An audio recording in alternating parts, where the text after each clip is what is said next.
Oh, after all these years, it's hard to keep it up.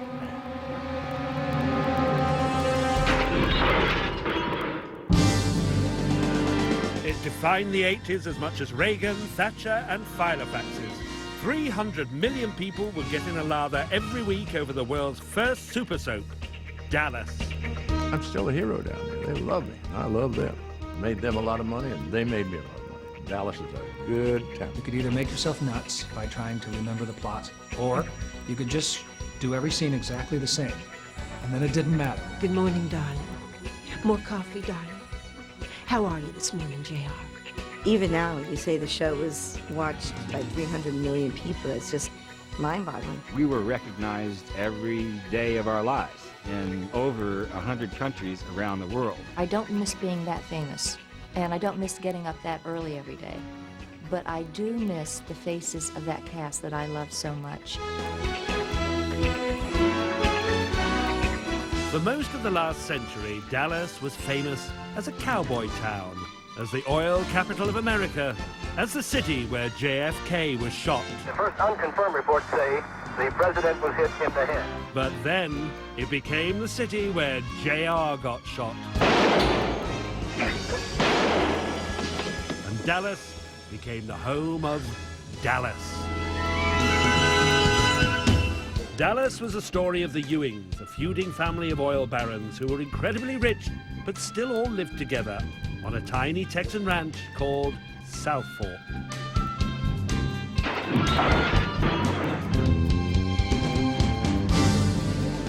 Tonight, we meet the family behind the family and learn how the cast stuck together when real life mirrored the on-screen tragedies and traumas. And the cast returned to South Fork to relive some of their finest moments. I got to shove JR in the swimming pool. Do you remember that? Was he not expecting it? This is scripted? No, sort of like you're not.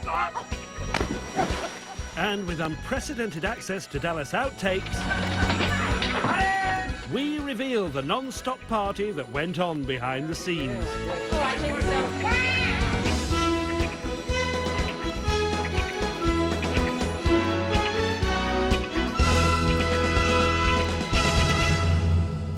Patrick, Duffy, has the greatest sense of humor. So when we were lined up to do these photographs that would be seen around the world, just as the photographer would say, okay, ready, Patrick would stick his hand up my ass. That's the only way to describe it. And there would be a complete look of surprise and shock on my face, and it would be a look of utter satisfaction on his. And that would always be the shot they used.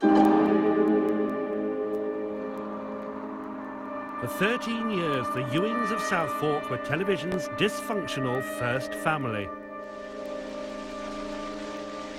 JR was the eldest son, a backstabbing businessman. Sue Ellen was his anguished, alcoholic wife. You're a drunk and unfit mother. The sooner we have you put away in that sanitarium, the better off you're gonna be.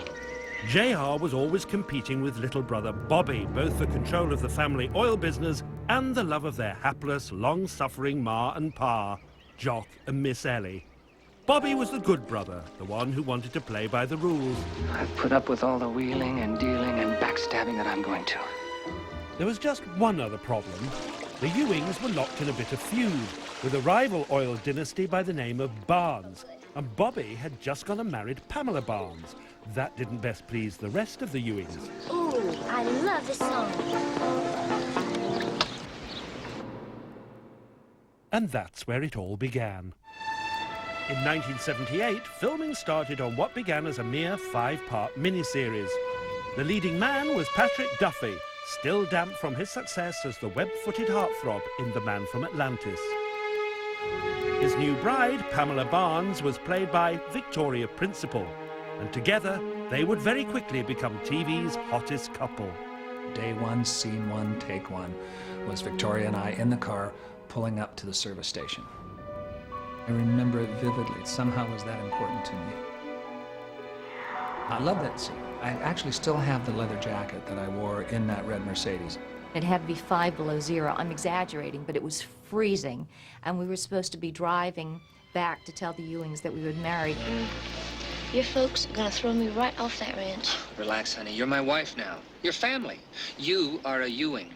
And once that sinks in, they're gonna love you like I do. before it sinks in is what worries me. Relax, sweetheart. Everything's gonna be fine. It was freezing cold. It's a wonder when we kissed, we didn't break our lips. We almost had to be broken apart because my lip gloss literally froze to Patrick's lips. It was a very uncomfortable kiss. We were all just like, boy, this would be a great thing if it lasted. Because here I am working with one of the most beautiful women in the world, and she's married to me. It was like, this is such a cool job. I worked with fish before. Patrick's enthusiasm was mirrored by Victoria, convincing us all that for Bobby and Pam, it was the real thing. We're watching an episode of Dallas, and I looked over and my wife's doing this. She's looking really sad. And I said, what's the matter? She said, she saw something. I don't even know what she saw. But she said, I thought you only did that with me. It was a wonderful, magical chemistry. And up until then, not only not America, but nor had the world ever seen a married couple that was hot. I mean, Pam and Bobby liked to have sex, and that was really unusual. Even the crew were captivated. We could cut, or you guys could just get off on this, one or the other. In the beginning, Dallas had far more to do with Rumpty Tumpty than oil rigs. Pam's marriage to Bobby didn't only annoy the Ewings. South Fork's randy ranch hand Ray Krebs, played by Steve Canale, was mighty sore too, since he had once been engaged to Pam. But by scene 22 of episode 1, he was seeking solace in the arms of the Ewing granddaughter Lucy, played by Charlene Tilton.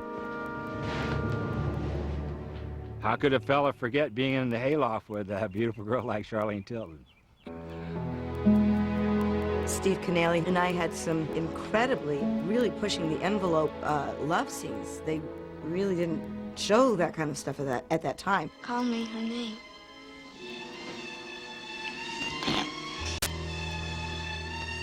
Again?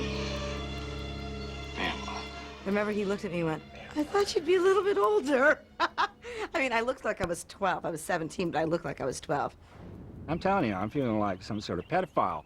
She's just 17, and she's this 4'11" young woman, and she's planning this big kiss on me, and the director says, speak to Charlene about it, you see, because we can't see her tongue kissing you in that way. The network will never show it.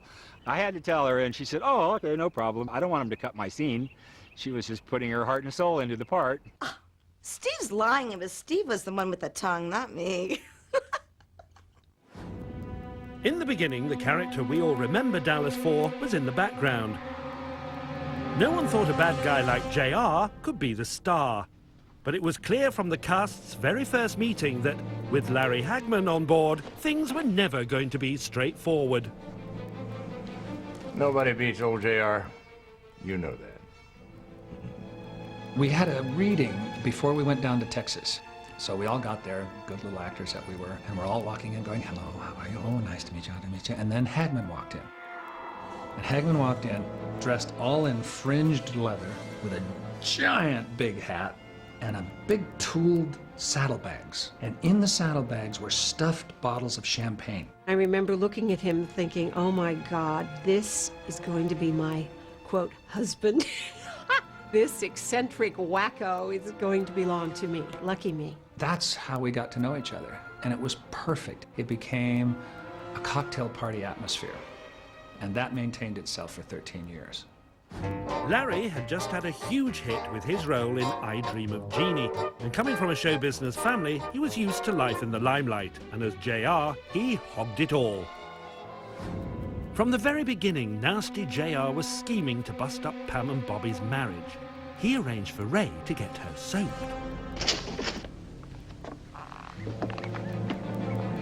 And then for Bobby to find Pam in a state of undress with her old flame. Bobby, if I were you... If I were you, I'd shut up. But Bobby rumbled JR's master plan. It stops right now, JR. This big emotional scene, I'm acting my heart out, and I spin him around to grab him. It was a dumb, stupid trick, man! I'm acting my ass off here. If you ever do it again... your brother! And I went like that. Like that. He broke up. He just fell apart. So that was kind of our signature. Sorry I didn't have more spit, but I just couldn't work it up.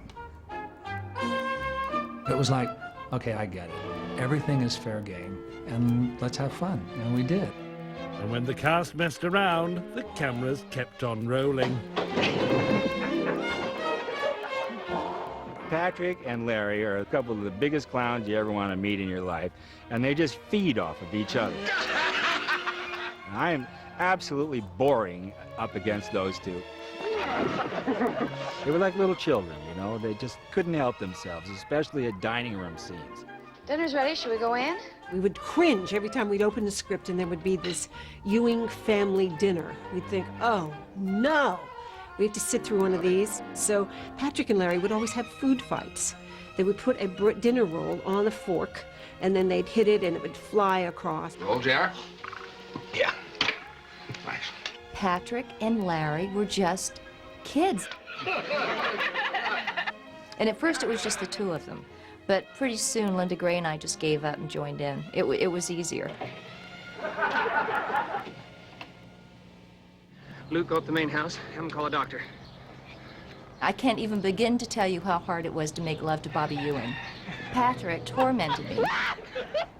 It was just whatever was on the set that day. I'd bring it to bed in one of our bedroom scenes.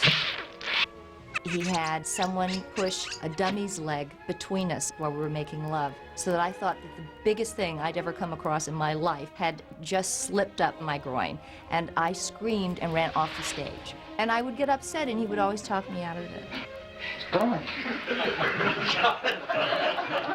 Because of our relationships, we were able to have an incredible amount of fun, goof off, and still get the work done on time, and have the best atmosphere. The party at South Fork would go on for 13 years. Later, we catch up with the cast as they are today. Brave. See how life has treated them since they closed the gates of the world's most famous ranch behind them.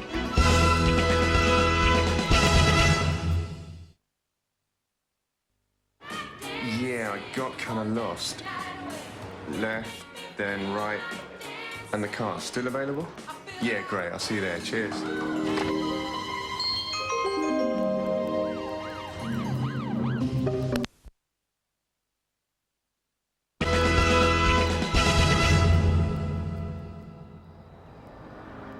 Tonight, long after they were famous as Ray and Donna Krebs, actors Steve Canale and Susan Howard are returning to South Fork 11 years after Dallas ended. The feuding Ewings are long gone, but for Steve and Susan, the ranch is full of memories. This place looks like you could make a TV series here. What do you think? Looks pretty good. I expect to see Miss Ellie standing out on the porch waving at us. Yeah, it seemed just as like yesterday when that was the case. Hadn't changed a whole lot.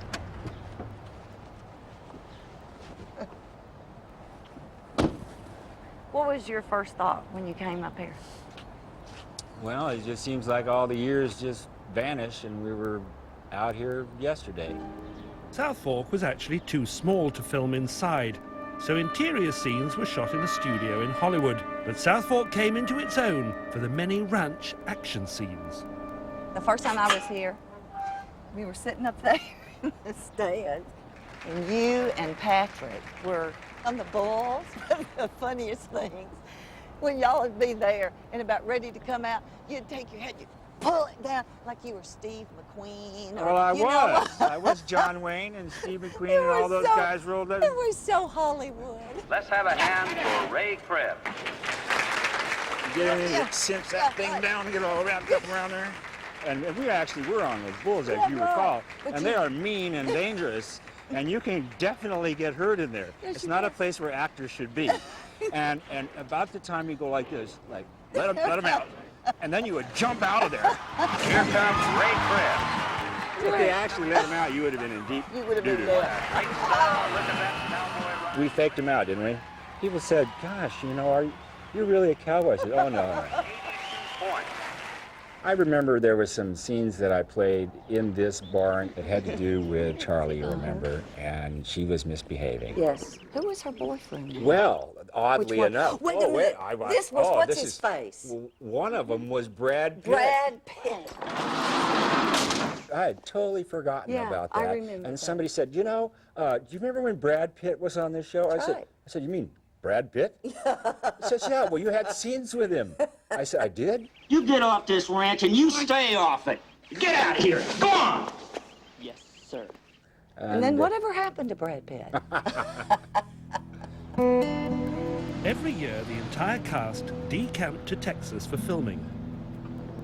Before the show struck oil, the future stars had to make do with down-home accommodation. In the beginning, we used to stay at a motel that was so basic, we used to call it the Roach Coach. Because if you missed your ride to work, you could always ride one of the roaches. They were that big. On set, things were hardly more glamorous, and certainly not cool. It was 126 degrees, very, very hot. We used to take paper towels and put it in the midriff of our clothes because we would just be sweating through. Not very attractive, but we had to do it. You can feel that little bead of sweat in your hair, and it's kind of running down. You're going, I've got to get this line done before it gets to the hairline. They're going to see it come down my forehead. Beak. And then you were done. They'd cut and you go in and dry off again. It was desperate out there at times. And I think that's a reason we learned to do our scenes so quickly. Shooting needed to be brisk because there was a heck of a lot of plot shenanigans to get through. Let's recap. Bobby saw an ex-girlfriend return with a child that may or may not be his. Pam lost a baby before finding a mother. Lucy found her long-lost father and reunited him with her long-lost mother. But whilst these three were being kept busy with all that, the show's emphasis was changing. JR was moving centre stage with his regular spats with boozy Sue Ellen and mortal enemy Cliff Barnes. The only way I could get the message through that thick skull of yours was to have you bankrupt your mama's company while I just sat back and watched it. No, I'm not finished yet. Sure you are. Tomorrow morning, the janitor's going to come in here and sweep you out with the rest of the trash. Unless, of course, you do the honorable thing. Get in the elevator, go up the roof, and jump off, huh? Larry was a genius. Larry saw from the beginning that you could make a wonderful character out of this villainous guy. It was not even his story. It was the Barneses and the Ewings, Pam and Bobby. It was their show. And Larry just came in and stole it. I'm J.R. Ewing. I don't get ulcers, I give them. The character of J.R. was like a license to steal. It was so much fun. Yeah, Mama should have had her tubes tied after I was born. You could play it absolutely straight because the words took care of themselves. Saying terrible things is just part of my charm, I guess. And if you did it with a smile, you could be stabbing somebody in the back and have more fun. Yeah, once you get rid of integrity, the rest is a piece of cake. It was wonderful. One of Dallas's leading attractions was the tempestuous rowing of JR and semi-sottle, totally luckless Sue Ellen. Tell me, JR, which slut are you going to stay with tonight? What difference does it make? Whoever it is, it's got to be more interesting than the slut I'm looking at right now. Despite his new high profile, Larry Hagman's attitude to filming never really changed. The Dallas outtakes show how he still managed to find time to amuse himself and everyone else. Sue Ellen Ewing was lying in a hospital bed. When we were first married, I just loved her so much. Larry does this incredibly emotional farewell, and oh, she can't die, Bobby, she just can't, little tear. Oh, Bobby, she's got to live. Patrick says, would it help if we sang that old song we used to when we were kids, J.R.? Yeah. I was lying there thinking, this is not in my script. Do your balls hang low? Do they swing to and fro? Do they itch like a bitch when you drag them in the ditch? Can you throw them over your shoulder like a continental soldier? Do your balls hang low? I was trying everything I could to not laugh. And at a particular moment, I couldn't help it, and I started laughing. I could have killed them both. The crew was hysterical, and that was one of those, Dallas moments. It was great. It was terrific. The cast were having the time of their lives. I'll have to carry you to the car. There was just one cloud on the horizon. To boost ratings, the network wanted the season to end with the ultimate cliffhanger. The show had been sort of slumping along. It had developed an audience, but not much of one. Towards the end of that year, CBS said, could we have a couple more shows? Oh, holy smokes, what do we do? How do we... Wait a minute. Why don't we just shoot him? Shoot JR? Yeah. Why not? Well, who's going to shoot him? Well, we don't even have to decide today. Who's that? Holy smokes, that might work.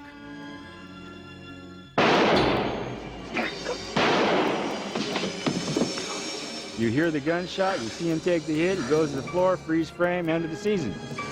From that moment on, this show was the leading show in television for the next 6 years. And it was just like that. For the first time ever, a London betting establishment made book on a fictional event. Who shot JR? Of course, the cast couldn't wait to add their twist to the speculation. Take that, son of a bitch, and that. I was offered $250,000 if I would divulge who shot me. I didn't know. But I thought, that's a real JR thing to do. Take that. To tell them, and it's totally wrong. Take that. Pick up my money and go. Take that, and that, and that. Missed. I didn't do that. That would be a JR thing to do, and I prided myself in not being JR in my real life.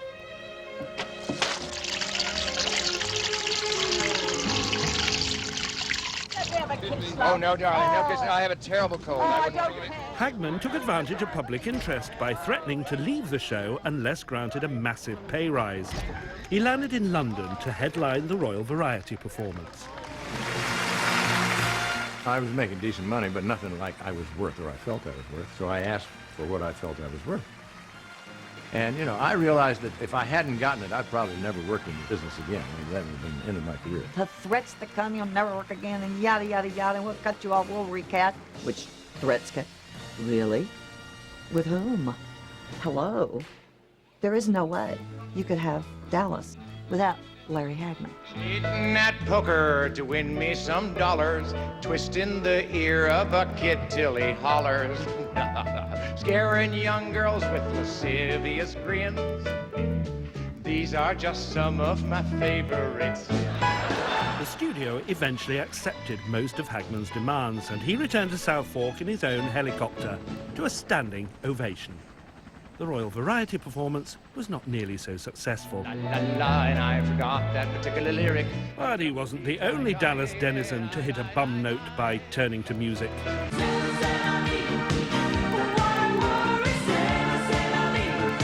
My manager talked me into it. The record was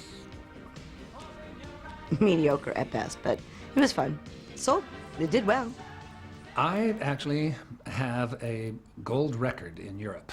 You are the land, I am the sea. You are in counterpoint to me. The only reason that thing exists in the universe is because of Dallas. Oh, cool, I'll do a record. That'll be something I've never done before. And together we're strong. Dallas and its stars were now major news. When the episode that revealed who shot JR came to Britain, it was kept under armed guard until broadcast.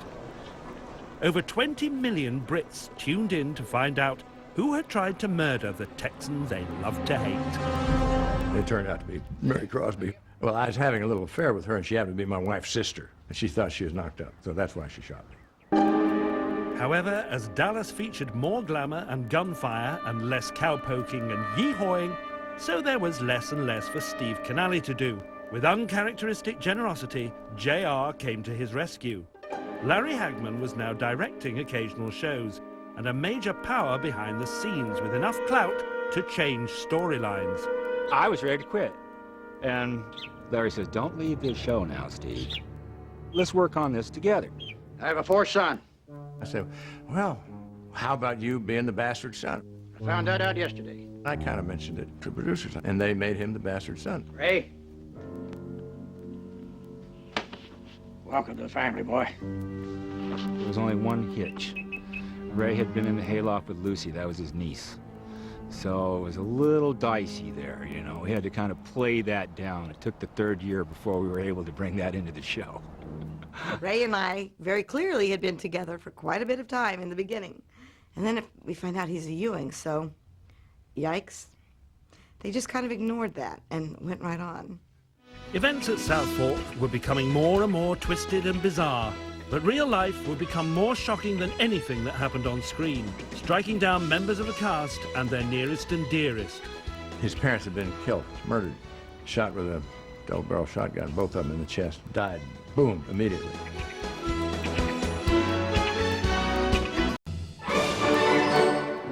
By the mid-80s, Dallas was the most popular TV show on Earth, watched by more than 300 million viewers in over 90 countries every week. The stars of the show were the most highly paid television actors ever, and everyone wanted to bask in reflected glamour. Even the Reagans called in JR to be Santa Claus at the White House Christmas gathering. It was pandemonium. I mean, Larry literally couldn't go anywhere. It was an amazing thing. But that's by being in 300 million living rooms every week. We were recognized wherever we were every day of our lives in over 100 countries around the world. I was doing publicity in South Africa. They had about 20,000 people. Part of the second floor caved in. People were hurt. It was a mess. Victoria Principal is our live-in breed. In real life, you've been married for how long? 3 weeks.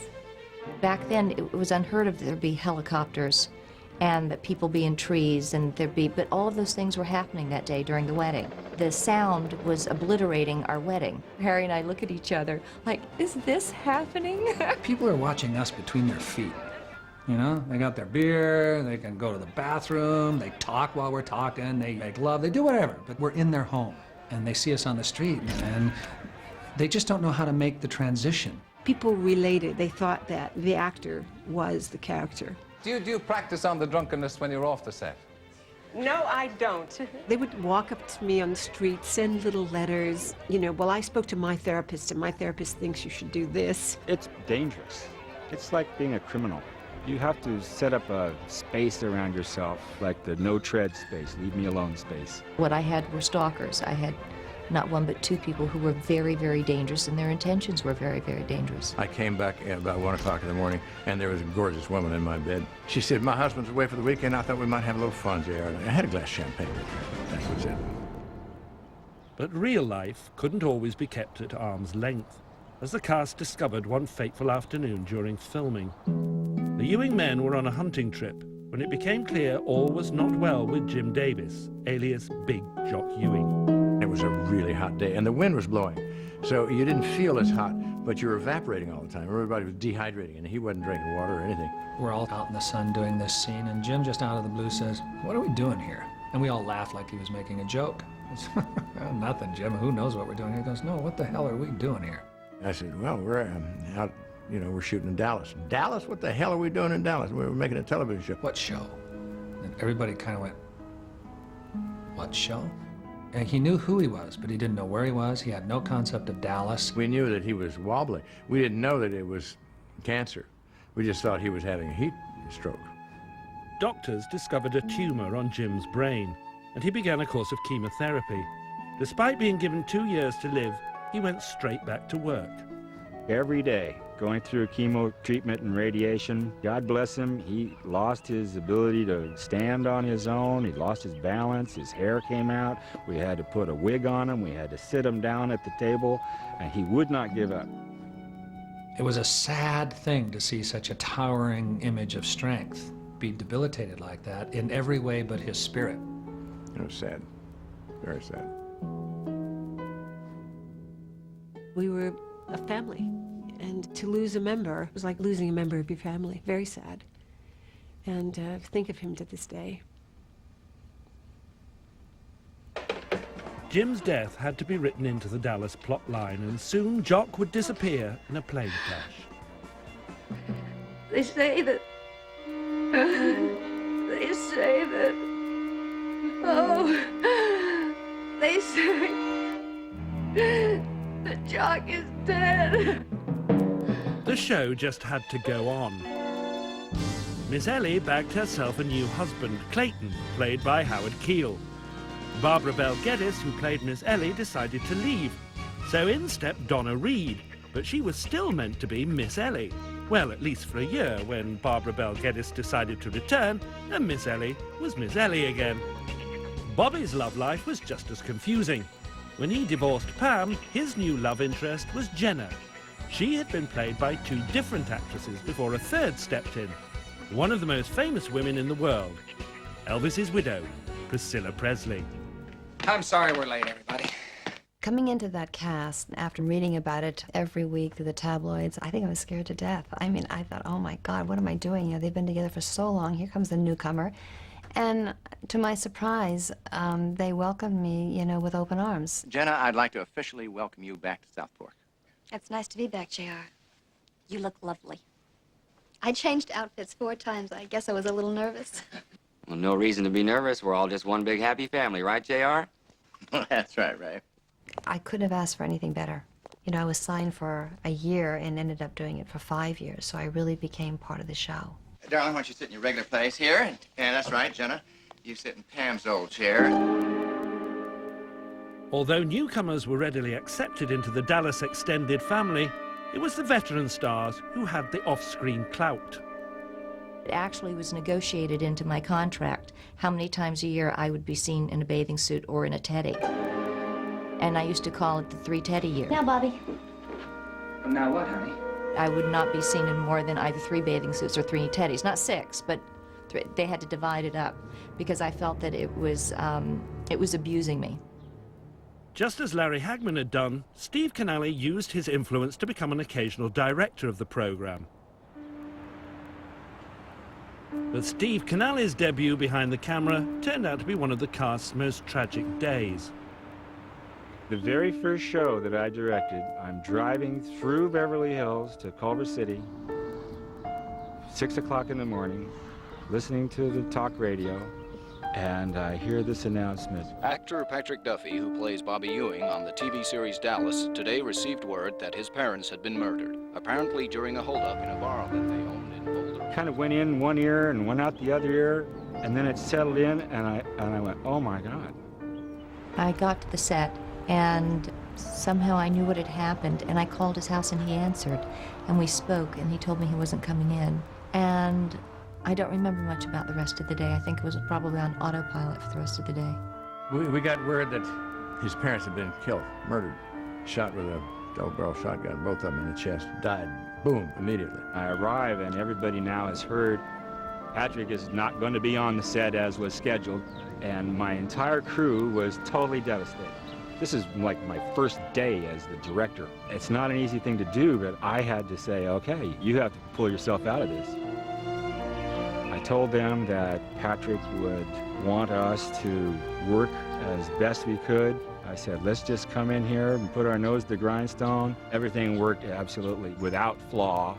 But it was one of those moments that you never forget. And of course, directing is full of moments like that, but that was a tragic thing. It was a terrible time. I mean, you know, to have a murder like that and to be so close to someone like Patrick who had that horrible thing happen. But, you know, he's a Buddhist and he can get over that kind of stuff because we're all just on a wheel. We keep coming back all the time. You know? When he did come in, everyone was very tense. You know, what do we say to him? How do we approach him? Is everyone else going to go up? Do I go up when they do? Do I wait? How would I feel? What would I want? Gosh, it's hard to even relive that moment. With not being a blood relative of mine, the cast of Dallas was as close to family as my sister is to me. So they knew inherently, however they knew the right way to welcome me back that didn't make it like, shh, we can't talk about anything, or, oh, what do we say, or anything. It was like a family member. They knew exactly, and I don't even remember what it was, but it was so normal to go back to work. It wasn't uncomfortable. I didn't have to go, okay, everybody, I'm gonna make a speech now about it. Just went back to work. It was perfect. It was truly is like a family. But like any family, members leave the nest. Susan Howard wanted out, so Ray and Donna's relationship had to be thrown into turmoil. It was night, not the Texas sun, and the camera was on the water. It started on the water, remember? On one, the camera pans up from the water. And then it comes up.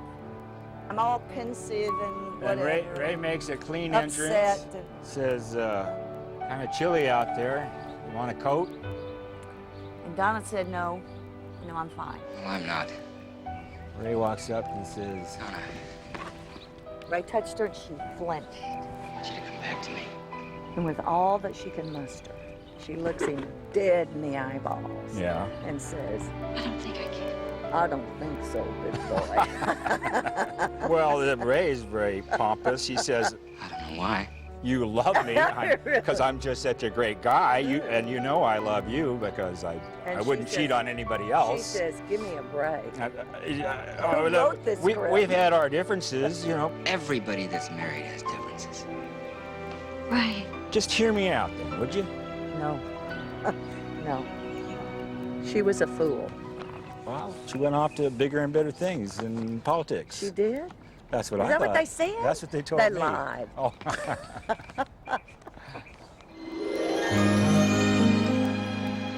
But there was one departure that would shake South Fork to its core. Patrick Duffy wanted Bobby to make a grand exit. They even sent a car for him. Bobby? I didn't want to ride off into the sunset and then have everybody pretend that I might be coming back any minute. So I said, we really should kill him. Just kill him dead. And they thought, oh, and they finally agreed. So I died.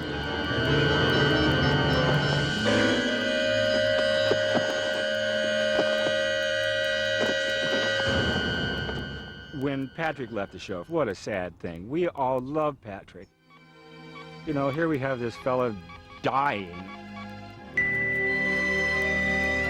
I cried real tears. I had no trouble at all imagining that it was going to be no more Patrick. Don't do this to me, Bobby. Don't leave me. I begged him not to leave. I begged Sue Ellen not to leave, too. But, you know, they felt it was a time to go on and do other things. Well, Patrick found out it was time to come back, too. Between them, Larry and Patrick would concoct one of the most memorably bonkers plots in soap opera history to bring prodigal Bobby back to the Dallas fold.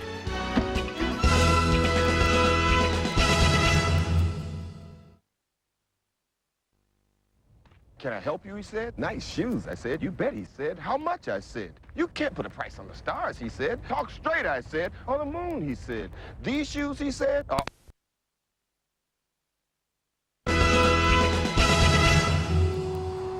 Following the tragic death of Bobby James Ewing, the antics at South Fork were losing their grip on the public's imagination. Ratings had slumped, and Patrick Duffy's career after Dallas hadn't exactly set the world alight. Have you noticed what happens when you rent from DER? You get richer. I worked, I did commercials, I did some stuff, and then, you know, in all honesty, it wasn't anywhere near as good out there as it was on Dallas. Patrick and Larry are still the best of friends to this day. Hello here. Oh, excuse me. Oh, I hate doing this every single time. Thank you, Daddy. Thank you, Daddy. Thank you, Daddy. So, how's your career? Together, these two perennial jokers would rewrite soap history at a stroke. Crave.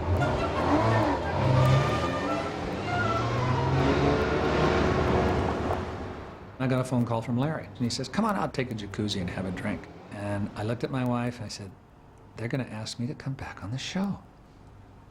That's weird. And she said, you can't come back unless that whole year was a dream.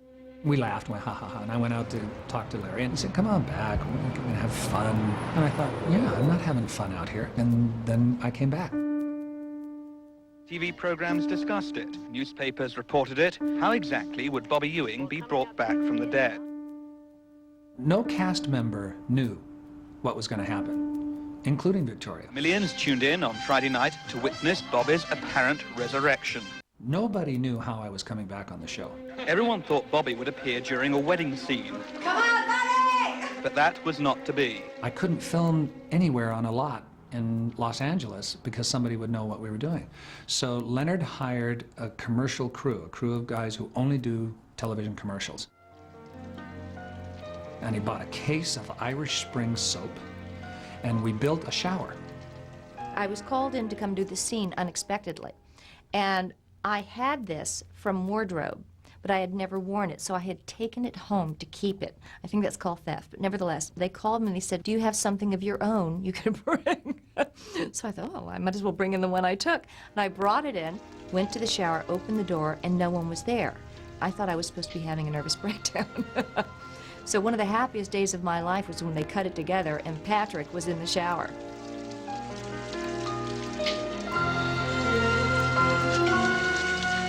Good morning.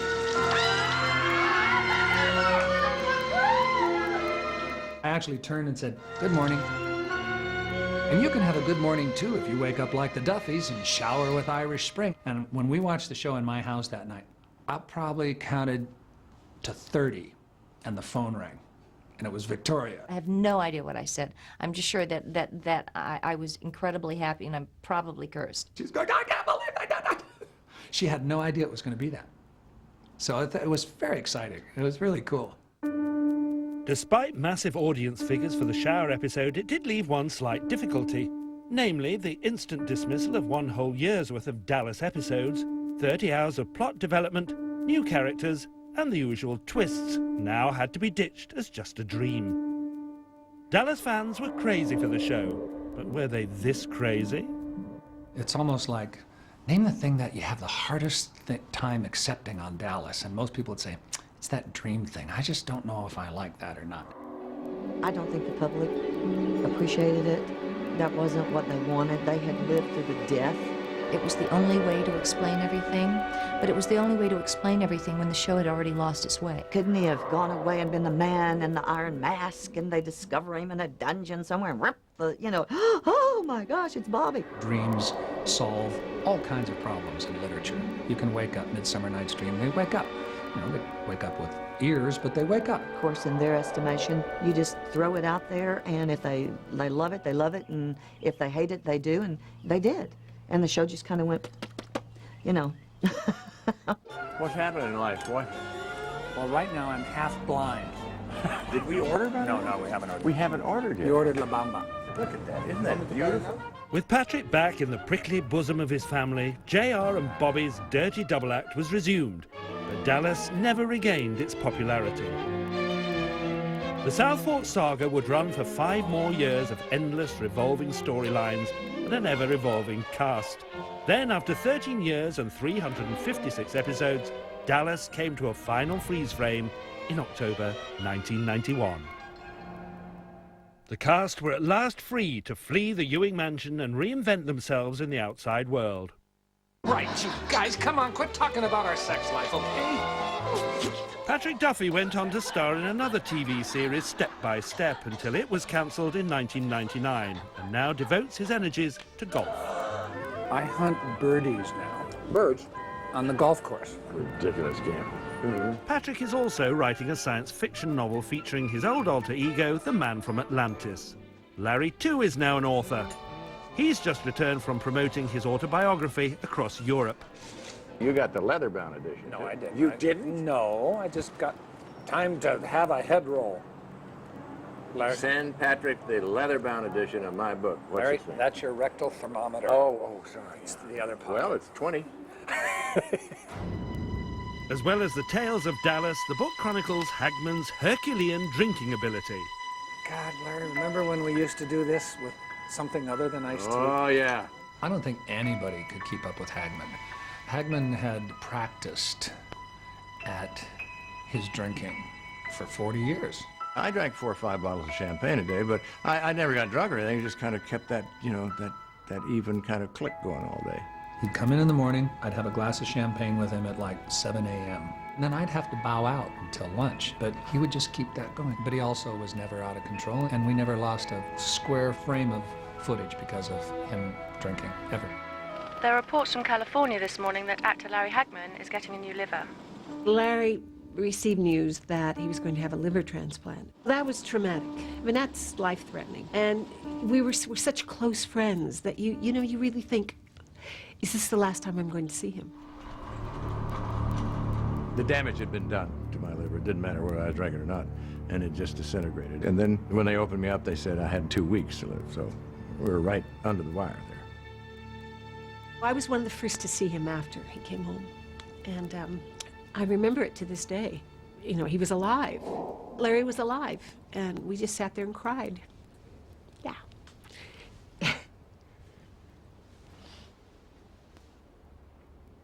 Hi, I'm Larry Hagman, recovering alcoholic. Larry Hagman is now firmly on the wagon. Today, he campaigns on behalf of Alcoholics Anonymous and organ transplantations. Linda Gray is also campaigning as a goodwill ambassador for the United Nations. But she's still acting, recently causing a sensation in London's West End by appearing naked on stage in The Graduate. I've never done anything nude, ever in my lifetime. No, nothing in my career, nor did I want to. There was no need. So I felt like my eyes were my assets, and we didn't need to go beneath the neck. It wasn't bad. It was 15 seconds out of a 2.5-hour play with Much Ado About Nothing. I don't mean my body, of course, but I mean the actual event. It's all in that play in London for 20 seconds on stage, naked as a jaybird. Waited 25 years to see that woman naked, and I have to go to London to do it. But it was a pretty good play. And she was wonderful and looked great. My God, that woman was wonderful. Of the rest, Steve still acts and directs, but now he finds he has a lot more time on his hands, and he likes it that way. Once I got off the show, I said, oh, gee, yeah, I have plenty of things I can do. I can still play the piano after all, what do you know? And I have some artistic ability. Oh, tennis, boy, I sure have been missing tennis and hunting and fishing and so many things that we just really didn't have time to do. Charlene Tilton is currently producing an off-Broadway play, but has spent most of her time after Dallas being a single mother. Someone could look at Dallas and say I was successful, but what I have done as a single mother, I'm significant. And there's a difference between being significant and being successful. In the search for significance, Susan Howard has given up acting and now sits on the board of the National Rifle Association promoting safe gun use across America. Call now about the I Refuse to Be a Victim safety course from the women of the NRA. It's primarily to say that you have a right to own and to bear arms. And it has nothing to do with military or militia or whatever. You have a right. Talking of bearing arms, after Dallas, Priscilla Presley became Leslie Nielsen's sidekick in the Naked Gun movies. And as ever, Graceland still keeps her busy. As founder and executor to the Elvis Presley estate, yes, I've done and actually spent a lot of time these last, 24 years and being very involved in it. And Victoria Principal? Well, Pam Ewing left after being badly disfigured in a car crash, while Victoria went on to form an amazingly lucrative cosmetics company. Do you ever look in the mirror and say, I wish I could undo the damage I've done to my skin? And when not saving the world's skin, she likes to race cars and jump off mountains. I think that we all get so caught up in the day-to-day stress of living that we forget about the joy of living. As for South Fork, the Ewing Ranch is still home to a lot of memories. Do you remember that time, the scene with Larry? You know, when it was really a joy. I got to shove JR in the swimming pool. Do you remember that? Was you not expecting it? This is scripted? No, sort of like you're not. And despite filming never having actually taken place inside South Fork, it's now home to a tour. Each room has a fictitious theme, because actually all of the interiors for the show Dallas were never filmed here. So actually, as y'all are walking through the house today, you really won't recognize the thing, but I hope you'll enjoy the tour. Dallas may have lost the black stuff, but it still has the old black magic. I guess what I would miss most are just the people. But when we see each other, it picks up just like right where it left off. There were days when we argued and days when we cried, days when we laughed and days when we kissed, like any family. It was like surfing. It was like surfing through life with your extended family. For 13 years, I couldn't wait to get in the car and go to work. Every single day. I didn't have a bad day at work in all those years. I'll meet you back at the ranch. I love you as I never loved before. Since first you me on the kitchen floor. You banged me till my little ass was pink. And then you sat me on the kitchen sink.